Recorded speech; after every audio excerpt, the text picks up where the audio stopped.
Hola, soy Yoconda Mota Gutiérrez. Voy a comenzar el laboratorio correspondiente al área de neurociencia cognitiva. Tengo mi lista, mis primeras 15 palabras. Voy a empezar a leerlas.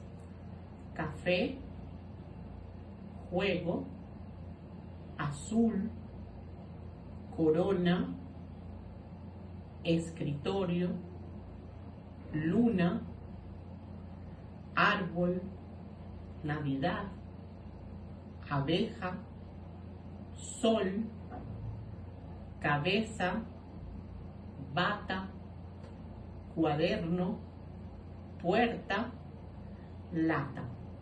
Bueno, ahora vamos a comenzar a contar los 30 segundos con el cronómetro. Inicia.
Ya.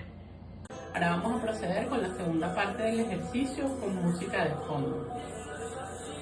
Oso, madre, rojo, lápiz, cuarto, zapato, sopa, cerveza, sofá, música, caramelo, luz, caja, corazón, foto.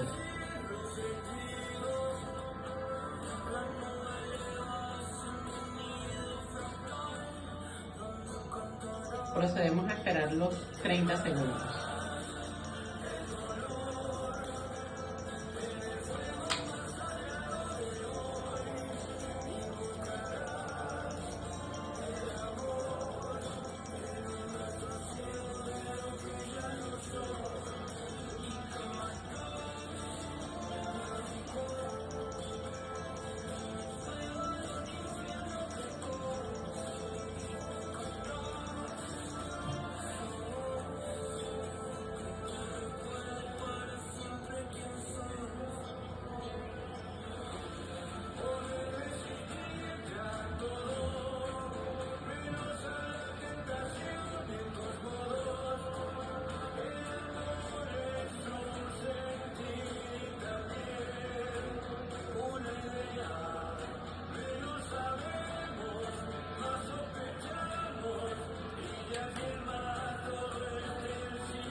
Dando continuidad ahora al ejercicio, voy a presentar los resultados en primer lugar.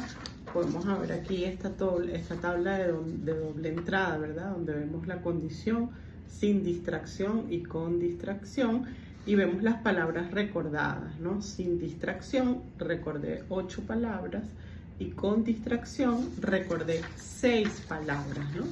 Entonces, un poco analizando estos resultados para entender por qué varían, ¿no?, entre una prueba y otra, por qué son diferentes, tenemos que mirar qué sucede en nuestra arquitectura cerebral, ¿no? Aquí no solo estamos recordando palabras, sino que estamos poniendo a prueba una red compleja de las que hemos visto en la materia, que son las funciones ejecutivas.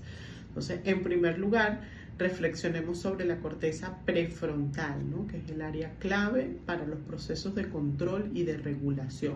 En el ejercicio, la corteza prefrontal ejecutó dos tareas críticas de las funciones ejecutivas, ¿no? Primero, el control inhibitorio, ¿no?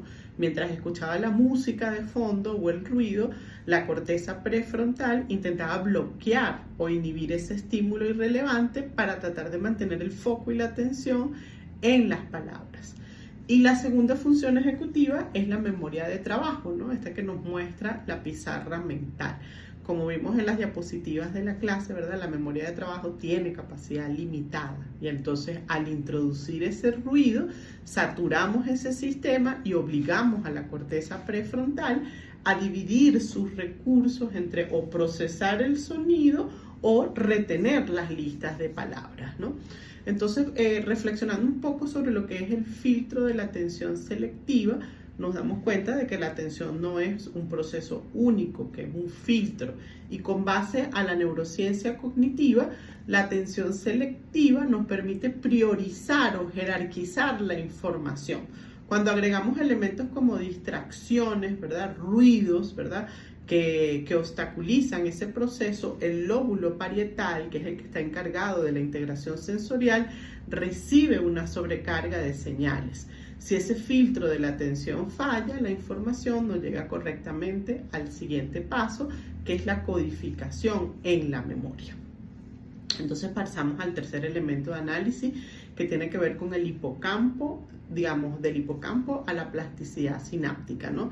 ¿Cómo convertimos en atención este recuerdo, ¿no? Y aquí entra en juego el hipocampo. Para que una palabra pueda ser recordada después de esos 30 segundos, debe iniciarse un proceso de potenciación a largo plazo.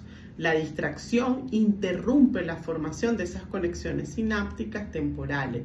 Y si la atención está dividida, las neuronas no logran dispararse con la frecuencia necesaria para fortalecer la sinapsis.